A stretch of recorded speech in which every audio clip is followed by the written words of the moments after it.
those ships. You call on something like that, you pay for it, it goes out there, it's an NBC-driven craft that's for that, which gives the pirates something to do as well. Like a cartel. No. We're allowing you to do that. The system works with all that stuff.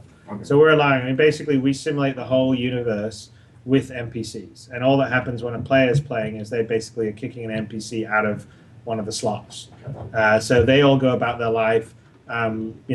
Essentially, it's all economy driven, but the factory triggers missions to bring raw materials into it, which are picked up by, say, like the Merchants Guild on another planet, and be like, okay, here's a mission to get 10 tons of alloy to go to this other planet, and then an NPC player will take it, or a real player will take it.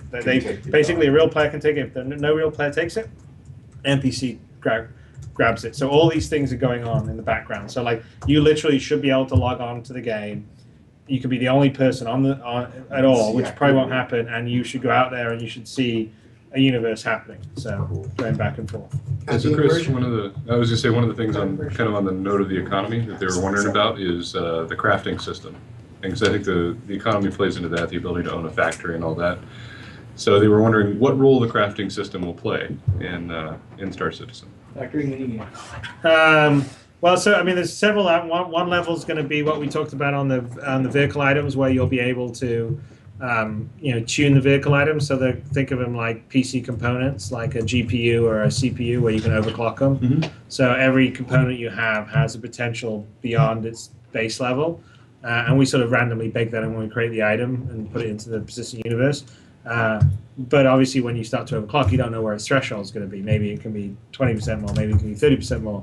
But the thing is, if you push it too far, you can damage or destroy the unit. So I think there will be people that will basically be getting equipment and like essentially Professional tweakers, and then they'll be selling on like, okay, I've got a ship, I configured it, everything's plus 20 or per 30, but they sell that ship for like 3 times as much as the stock ship would cost, which is kind of what happens in that situation. Mm-hmm. So that's one level. And then I guess the other level is just kind of like what you do on a factory. It's a base. It's kind of like not SimCity level, but it's kind of along those lines where you sort of you're in charge of your business. So you got to make sure the raw materials are in. You got to make sure you're not making too much stuff. That you're selling it. If you're doing really well, you got greater the demand than supply, then you probably want to hire more people. You want to buy some more machinery so you can make it all. Mm-hmm. And the quality of the machinery affects like the items you're making.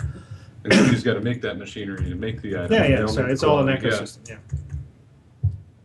So I apologize to the chat roll if this is way off the topic economy, if that's what everyone's on. But before we get too far away, I forget. We were talking about PvP earlier, and the word stats popped out of your mouth.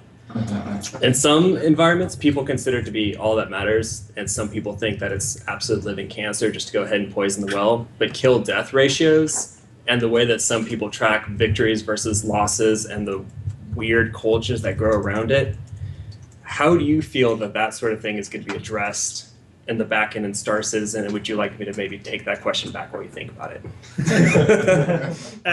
No, I mean, so I kind of want I think I had that thing that was, death of a spaceman. So kind of like the idea isn't so much that everything's boiled down into sort of like kill-death ratios that are kind of artificial. I kind of want it to be along the lines of, I definitely think I would like to know that this pilot I'm going up against has got like 52 confirmed kills. And I can sort of tell that pilot, but your character's finite. You're going to lose your character at some point. Right. But, that guy could be like, he's got a robotic eye and a robotic arm and some scars, and he's essentially had a few deaths along the way, or he's like completely pristine and he's got 52 kills. You're like, this guy hasn't. He's basically he's not being It's like Archer.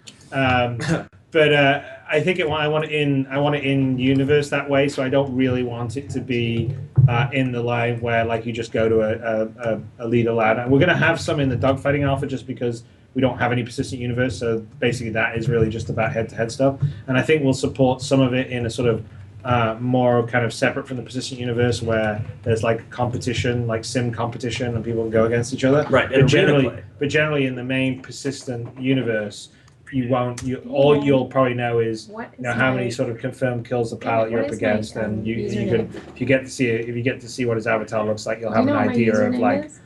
maybe how many times he's come close to death. I think that's perfect. So, Will you yeah. get like titles, Oh, like really? saying, all right, this guy's got 50 Okay. confirmed kills. He is Okay. a dogfighting Fight ace. Dogfighting ace, green eyed devil, or something like. You know what I mean? Like something like that. I think well definitely in the Oh, okay. definitely in the Enjoy dinner. is this you getting me a cup of tea? Oh, look at that. You're looking tired. Am I looking tired? No, I don't know. You just look like you were up till 3 or 4. Well, the only problem with 24-hour live streams is that You're up to- preparing everything for the 24-hour live stream requires a lot of work, and everyone, yeah, and then I always have to, and of course I'm the guy that's like has to say yes, no, change this, and of course everything's coming in last minute. So So everyone's calling you like, it's okay. well, I'm just sitting there going, okay, when's this showing up? All right. So it's our 24 hours, your 72 hour. Well, I know I got a little bit of sleep. I got like whatever it was, 4 hours, but that's fine. So I think if we were back on the title thing, I would say that you definitely get titles in the combat. Like if you're part of the military, you'll definitely get like the ace titles and stuff. And I haven't made my mind up in the actual game itself. I mean, I want everything to be like in fiction of the world, right? So I don't want anything artificial. I don't want you to sort of like feel like it's gamey. So if it is a competition or a game, it's in the fiction of the game. So like that's why we have the Murray Cup racing. It's like people race, but it's like actual a series of races in the game. And we would probably even try and like do, we would televise it inside the game. So we would actually have it done, and people could watch broadcasted in like space bars around the rest of the game, and like make it a proper like in fiction game event. And bet That on them. sounds awesome. There's people that live for score.